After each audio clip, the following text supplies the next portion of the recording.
Rome, a city that has existed for so long, time itself seems to move differently here.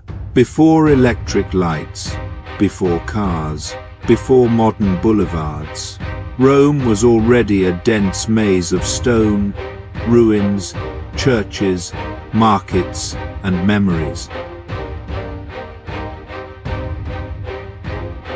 Unlike many European cities, Rome was never completely erased and rebuilt. It was never reset. Instead, every century simply built itself on top of the last.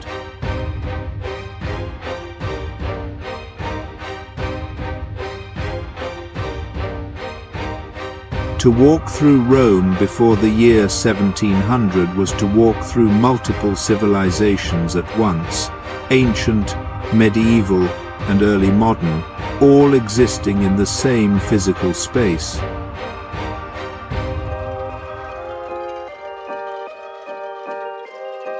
Seen from above, Rome looked less like a planned city and more like a living archive.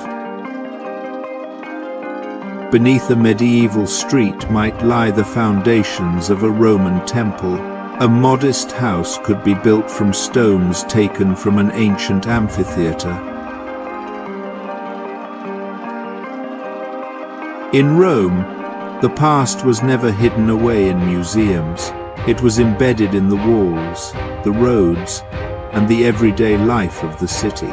Before 1700, Rome contained at least 3 cities within itself: the imperial city of ancient Rome, the fortified city of the Middle Ages, and the resurgent Rome of the Renaissance and Baroque periods.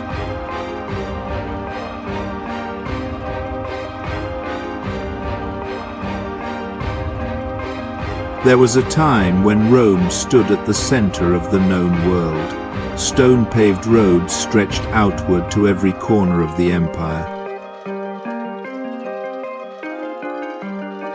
Vast forums hosted political debates, religious rituals, and public gatherings. The Colosseum echoed with the sound of tens of thousands of spectators.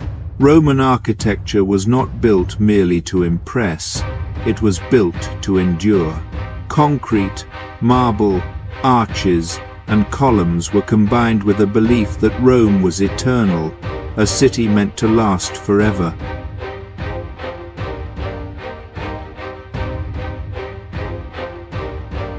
But even the greatest empires collapse. After the fall of the Western Roman Empire in the 5th century, Rome began to contract. Its population declined dramatically. Once crowded plazas fell silent.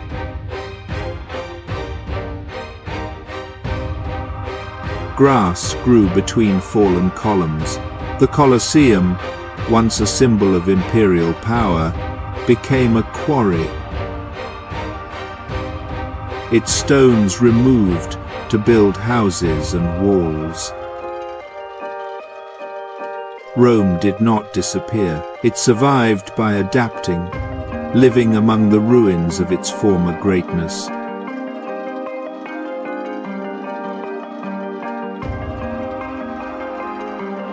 By the Middle Ages, Rome was no longer an imperial capital. It had become a fortified city, shaped by insecurity and survival.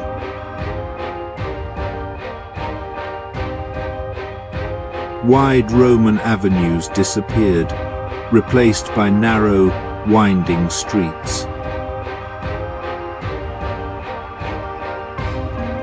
Buildings stood close together, their walls thick, their windows small.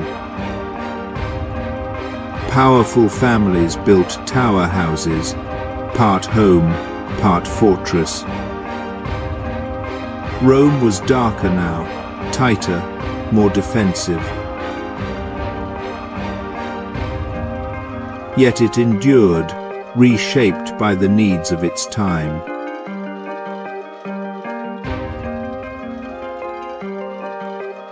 As imperial authority faded, religious power grew.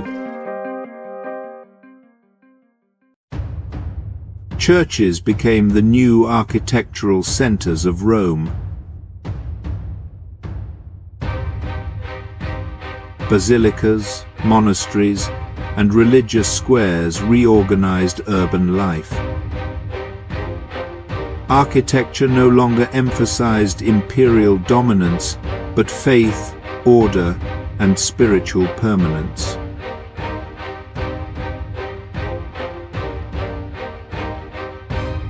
Rome transformed into the spiritual capital of Europe, a destination for pilgrims, clergy, and scholars.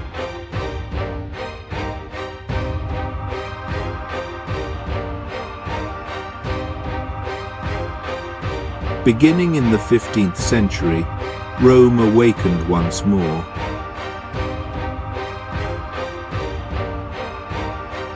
Popes sought to restore the city as a symbol of power and beauty.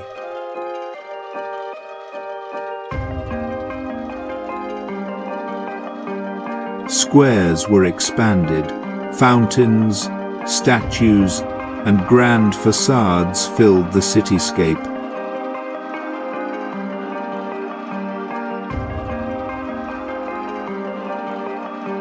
Baroque architecture introduced movement, drama, and scale. Buildings were no longer static. They guided the eye, controlled light, and shaped emotion. By the late 17th century, Rome had become a vast architectural stage.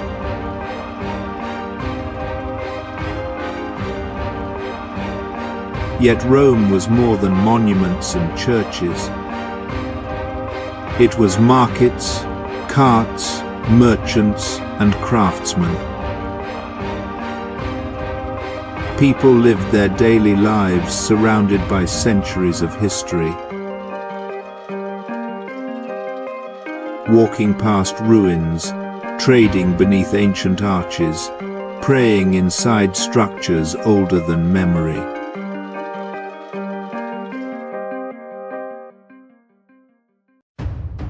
Before 1700, Rome was not frozen in time.